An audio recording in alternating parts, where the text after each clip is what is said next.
Denyer is the Policy and Communications Coordinator at Adfree Cities and a Green Party councillor in Bristol. Carla proposed the first climate emergency declaration in Europe, committing Bristol to go carbon neutral by 2030. Before entering politics, Carla worked as an engineer in the renewable energy industry.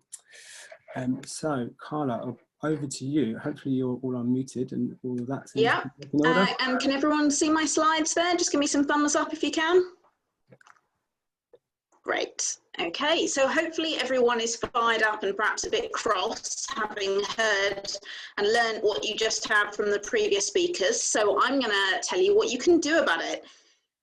This is all about how you can persuade your council to bring in policies that regulate certain particularly pernicious kinds of advertising. And it's using a case study from Bristol, where I've been working with AdBlock Bristol members to lobby for policies. And this is very much a work in progress. We haven't achieved a ban on high carbon advertising in Bristol yet, but we hope, on the way there. So, first of all, I'll tell you a bit about myself and Adfree Cities in case you are new to Adfree Cities as an organisation. Then I'll tell you what types of advertising councils can already control with existing powers and how you might be able to persuade them.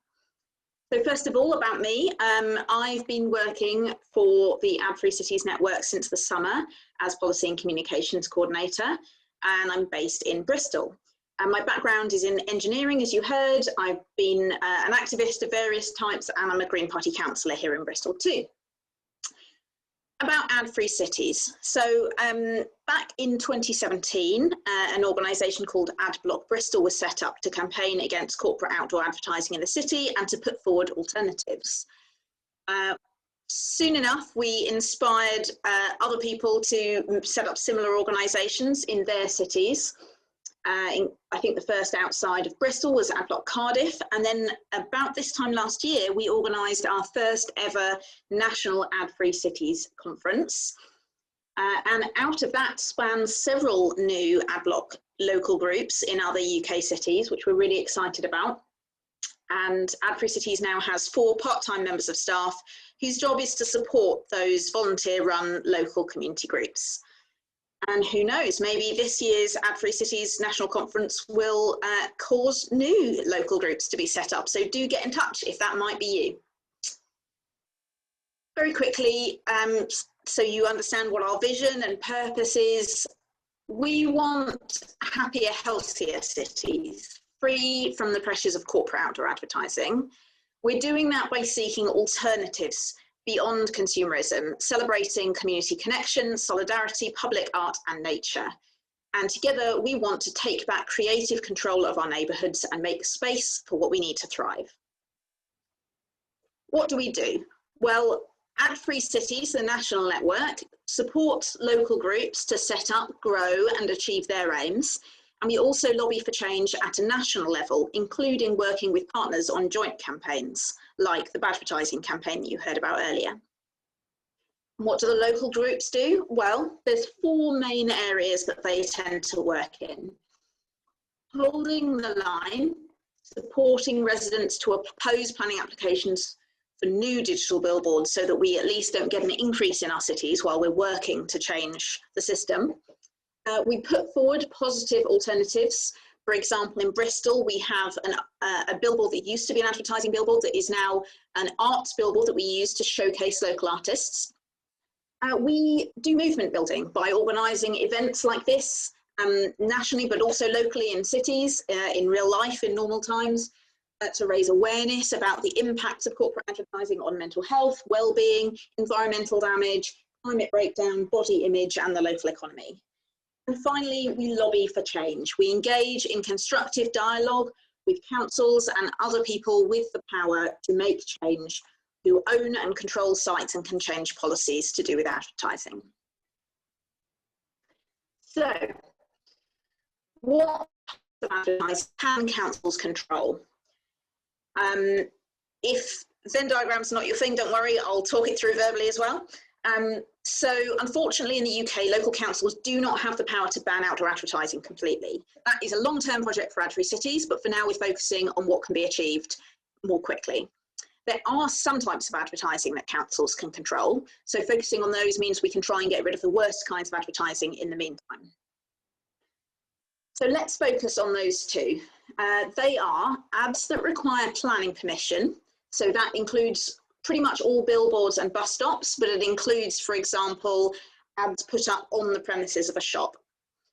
And ads that are on property that local councils own or have a partial investment in are the other kind that can be controlled by councils now. So an example of that is if the billboard is built on council land directly, or if the billboard is integrated as part of a bus stop that the council owns. So, ads that require planning permission, let's do that first. Unfortunately, there are only 2 grounds for refusal, and that's set by national planning laws, so that would require a national change to fix that. Those 2 grounds are harm to safety, so does it increase the risk of road accidents? Billboards often do, because they're often next to busy roads or junctions, and especially the newer digital billboards have rapidly changing bright screens that really attract the eyes of motorists whose eyes should be on the road. The other reason that you can argue for refusal right now is harm to amenity, which is a bit of a poorly defined concept, but it basically means, does this planning application fit the character, feel or function of the area? And we have some success arguing on that, although unfortunately that does tend to result in it being easier to argue in nicer areas and harder to argue in more deprived areas, which of course entrenches all the existing inequalities that we already see in our cities. There is potentially scope for councils to introduce their own policies that would give them other grounds. That's something we're finding out right now. We don't know for definite, but it's something that if your local council is updating its local plan, you could explore further. The other way you might be able to is for properties the council owns. So most councils have bus stops with ads in, and that means that your council will have an advertising concession agreement, which is basically a contract between the council and Clear Channel or whoever. Each contract typically lasts around 10 years, and councils, because it's a contract rather than law, councils have the power to stipulate whatever they want in that, and they can say what kinds of ads can be included or excluded, and they might choose, for example, to exclude ads that work contrary to the council's own aims on climate, public health, air pollution, and so on. So, how to persuade them? First of all, do your research, because there are lots of different options, and which one is the best will depend on what situation you're in your city or town.